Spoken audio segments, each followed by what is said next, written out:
మన ఫస్ట్ నైట్కి ముహూర్తం పెట్టింది రాధమ్మ గారు అని వస్తారని ఎత్తుకొని ఇంకా రూమ్లోకి తీసుకెళ్తాడు. అవునండి, రాబోయే కథలు అయితే చాలా చాలా ఇంట్రెస్టింగ్ అయితే ఉంటుంది. ఇంకా అప్కమింగ్ రాబోయే కథలన్నీ మీ అందరికీ నచ్చే విధంగా మెచ్చే విధంగా ఉంటాయని ఇన్స్టాగ్రామ్లో మన ముఖేష్ గారు అయితే పోస్ట్ చేశారు. వీడియో అయితే స్కిప్ చేయకుండా చూడండి, చాలా చాలా బాగుంటుంది అనమాట. ఇంకా రాధమ్మ దగ్గరికి అయితే వెళ్ళి వస్తారైతే నాకు నిజం తెలిసిపోయిందని చెప్తుంది కదా.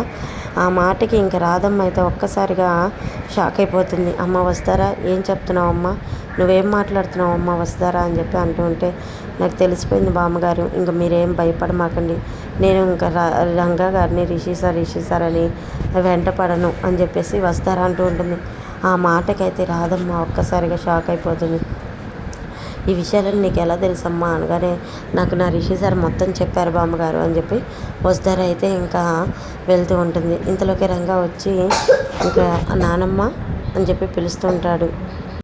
ఏంటి రిషి అనగానే, రిషియా ఏంటి నానమ్మ మళ్ళీ నన్నుగానే చూస్తున్నావు, నీ మనవడిగా చూసుకుంటానని నాకు మాట ఇచ్చావు కంటే వస్తారికి నిజం చెప్పేశావు గయ్యా, ఇంకా వస్తారని నీ భార్య అని నాకు తెలుసు, మరి మీ ఇద్దరు ఇంతవరకు ఒకటి అవ్వలేదని నాకు అర్థమైంది, మీ ఇద్దరికి నేనే ఇక్కడ కార్యం జరిపించాలనుకుంటున్నాను అంటే మరి సరోజ పరిస్థితి ఏంటి నాయనమ్మ అంటే, అది నీకేమవుతుందయ్యా, నువ్వు తన రక్త సంబంధం కాదు, తన రక్త సంబంధం కాదు, తను నా మనవరాలు, అంటే నా రంగాకు కావాల్సిన భార్య, వాడు ఇప్పుడు మన మధ్య లేడు కాబట్టి ఇప్పుడు నువ్వు వసుధర భార్యాభర్తలు కాబట్టి మీ ఇద్దరి మధ్య జరగాల్సిన కార్యం జరగాలి అని చెప్పి రిషి అంటుంటాడు.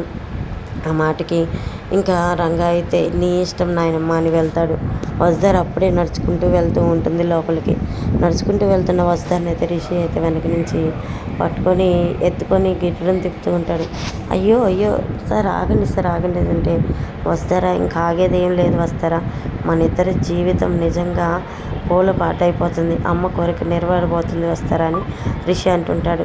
ఏం మాట్లాడుతున్నారు సార్, అమ్మ కోరిక నెరవేరటం ఏంటి సార్ అని వస్తారా అంటుంటే, అవును వస్తారా, నువ్వు నేను భార్యాభర్తలని రాధమ్మకు తెలిసింది, మరి భార్యాభర్తలు ఇద్దరి మధ్య జరగాల్సిన కార్యం జరగలేదని అది కూడా నాన్నమ్మకి తెలిసింది, మన ఇద్దరికి స్వయంగా తనే దగ్గర నీకు ముహూర్తం పెడతానంది అనగానే, నిజమా సార్ మీరు చెప్పేది అంటే, అవును వస్తారా, నిజమే నేను చెప్పేదని రిషి అంటుంటాడు.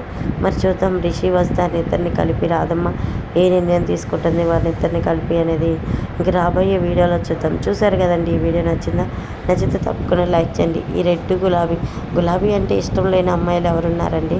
సో ఈ రోజుల్లో గులాబీ ఇష్టపడిన వాళ్ళు అంటూ ఎవరు లేరు. సో ఈ గులాబీ నచ్చితే కోసేసుకొని మీ తలలో పెట్టుకోండి. మరొక వీడియోతో మళ్ళీ కలుసుకుంటాను ఫ్రెండ్స్. అంతవరకు టేక్ కేర్ ఫ్రెండ్స్, బాయ్. ఈ గులాబీ నచ్చిన వాళ్ళు తప్పకుండా కామెంట్ చేయండి, జస్ట్ ఫర్ ఫన్ అనమాట.